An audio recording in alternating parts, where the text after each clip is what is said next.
In the next few minutes, your brain will process roughly 100 megabytes of data.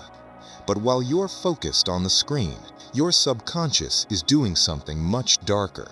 It's calculating your survival. It's 2026.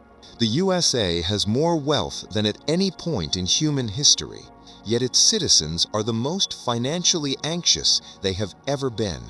We have apps that trade stocks in milliseconds, AI that predicts market crashes, and more financial gurus than doctors. So why does a $100,000 salary feel like just getting by in 2026? Why do we feel a physical pain in our chest when we check our bank balance? It's not just the economy, and it's not just inflation. You are trapped in a biological glitch. A war between an ancient brain designed for the Stone Age and a financial system designed by Silicon Valley. Today, we're deconstructing the psychology of money. We're going to explore why your brain is being rewired to keep you anxious, broke, and addicted to the chase. Welcome to the Money Paradox. Let's dive in. To understand your bank account, you first have to understand your amygdala. This tiny almond-shaped part of your brain has one job: to keep you alive. 50,000 years ago, wealth meant a surplus of food. If you had extra grain or meat, your brain released serotonin. You were safe. If you had nothing, your brain triggered a fight or flight response. Cortisol flooded your system, making you hyper-alert to threats. Fast forward to 2026. Your brain cannot tell the difference between a hungry lion and a low balance notification. When you experience financial stress, your prefrontal cortex, the part of the brain responsible for logic, math, and long-term planning, literally shuts down. This is what psychologists call cognitive tunneling. When you are in the tunnel, you lose the ability to think about next year or even next month. You only think about now. This is why people in debt often make worse financial decisions. It's not a lack of intelligence, it's a biological shutdown. Your brain is so busy trying to survive the day that it sacrifices your future just to quiet the alarm bells in your head. But in 2026, the alarm bells never stop ringing because the system is designed to keep them loud. Why are we so obsessed with checking our balances? Enter the world of operant conditioning. In the mid-20th century, psychologist B.F. Skinner discovered something shocking. If you give a pigeon a reward at random intervals, it will peck at a lever until it collapses from exhaustion. This is called intermittent reinforcement. Your 2026 banking and crypto apps are Skinner boxes. The bright green colors, the haptic vibrations, the instant notifications, they are all designed to trigger a dopamine loop. When you check your portfolio and see a 2% gain, you get a hit of dopamine. When it's down, you feel a withdrawal. And to fix that withdrawal, you check again, and again, and again. According to a 2025 study, the average American under 35 checks their financial apps 15 times a day. This constant financial vigilance is exhausting your brain's glucose, and by the time you actually need to make a big decision, like buying insurance or a home, your brain is already decision fatigued. You are mentally depleted, making you the perfect target for the next phase of the 2026 economy: predatory convenience. There is a deeper psychological wound in the USA right now. It's called social identity theory.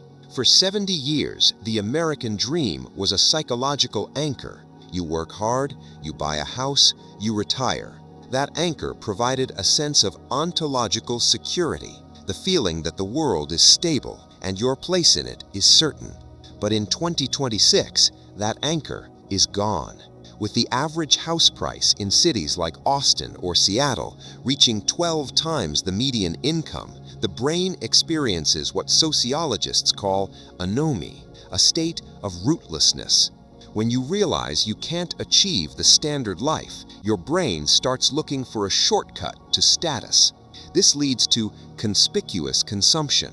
If I can't own a $500,000 home, I will buy a $1,200 iPhone or a $5,000 designer bag. Psychologically, this is a defense mechanism. It's called self-symbolizing. We buy expensive things to prove to the world and to ourselves that we are still successful, even as our net worth shrinks. In 2026, we aren't buying products, we're buying a temporary shield against the feeling of failure. And then there's the AI. In 2026, companies don't just know what you buy, they know when you are most vulnerable. This is neuromarketing. Algorithms now analyze your biometric data, your scrolling speed, your typing cadence, even the time of day you're active. If the AI detects that your typing is erratic, a sign of high stress, it serves you an ad for a buy now, pay later service. These services are a psychological trap. They use hyperbolic discounting, a cognitive bias where humans overvalue immediate rewards and undervalue future costs. The AI knows that at 11 p.m. on a Tuesday, your prefrontal cortex is tired. It knows you will say yes to $50 a month even if you can't afford the $1,000 total. We are living in an era where our own biology is being weaponized against our bank accounts. The house doesn't just win, the house owns the software that runs your brain.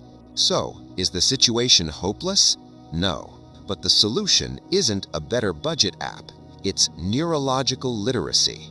To survive the 2026 economy, you must become a satisficer rather than a maximizer. The maximizer wants the absolute best, compares themselves to everyone on Earth, and is perpetually anxious. The satisficer sets a good enough threshold and ignores the rest. Psychologically, satisficers are 40% less likely to suffer from financial depression. You must also practice financial fasting. Delete the apps. Stop the 15 times a day check. Force your brain to disconnect its dopamine from your net worth. Remember, your value as a human being is not a variable of the GDP. Your brain was built for connection, for nature, and for community, none of which require a high-frequency trading algorithm. The 2026 economy is a test of your mental boundaries. The more you understand the psychology, the less the system can control you. If this deep dive changed how you look at your wallet, share this with someone who's feeling the pressure.